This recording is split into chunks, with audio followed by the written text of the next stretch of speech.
Okay, so on solving inequalities. So you should be able to do rational and polynomial inequalities. There are many questions on difficult ones that combine both in the problem set, especially that one on rational inequalities that have problems from like 35 to 72, with a lot of them being this difficult. So if we look at a problem like this, how do we solve a problem like this? Well, obviously we want to have 0 on this side. So I'm taking this over, it becomes negative 5 over 1 plus 2x. Now I'm dealing with something big, so I'm looking if I can factorize. In fact, I can. I factorize to this.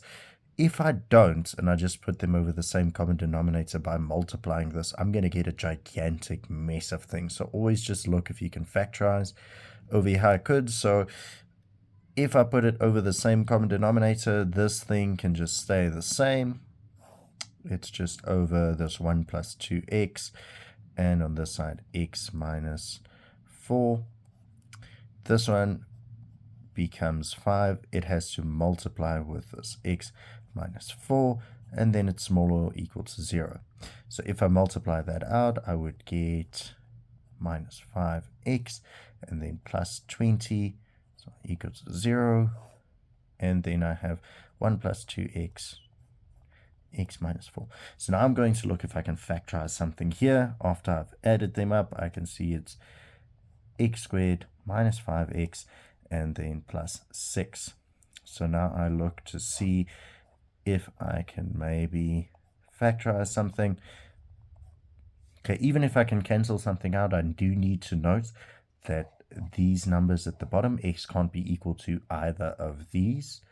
Okay, that is still important. Even if they were to cancel out, x can't be equal to them.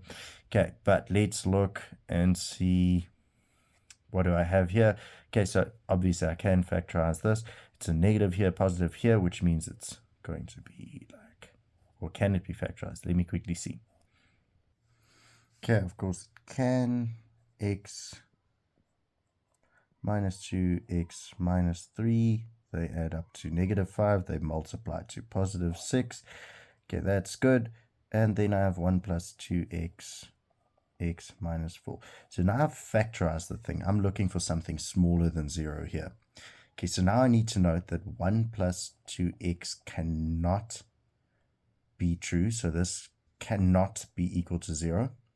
So I know for a fact that x cannot be equal to negative a half in this case. I also know for a fact that x cannot be equal to 4, otherwise that would be 0. So I know these two values. Then I know that either x is equal to 2 as a root, or the other thing that would cause the top to be 0 would be x is equal to 3. That's my other root. So if I draw my number line for this problem, it would include all these numbers. So negative a half, 2, 3, 4. A lot of things. Okay, so x cannot be equal to 4. It cannot be equal to negative a half. Okay, there I have two things. Okay, so now I need to determine what can happen. So I want this thing to be smaller than 0. So I can replace things in to see if it's going to be the case. So I can choose any value smaller than negative a half. So let's choose like negative 2. If we substitute it in, we check if it's positive or negative. I'm quickly going to do a jump cut to just calculate that in my head.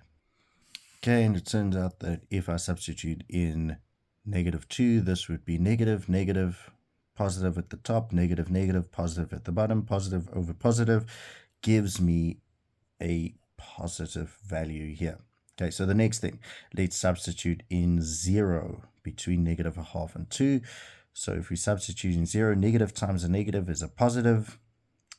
This would be a positive times a negative, which is a negative, so it's negative inside here. Okay, that's good. Okay, so we have something already there. Let's look at if I substitute something between 2 and 3. Okay, let's see what we get there. Okay, even before I substitute that, I already know that I'm searching for equal to 0 as well. So I know 2 is going to be included since it's a root. I'm looking for equal to 0.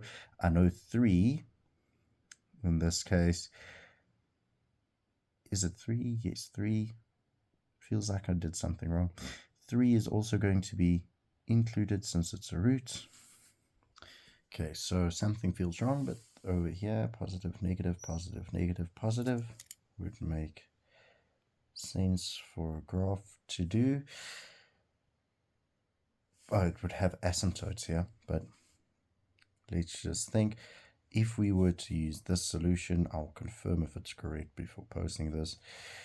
Then we're looking for smaller than or equal to 0, so smaller than 0 up to here, smaller than 0 up here. So I would say from -1/2 to 2, -1/2 not included to included, and from 3 included to 4 not included would be my solution. Whoops, that's a U for union, or union sign, not the actual U.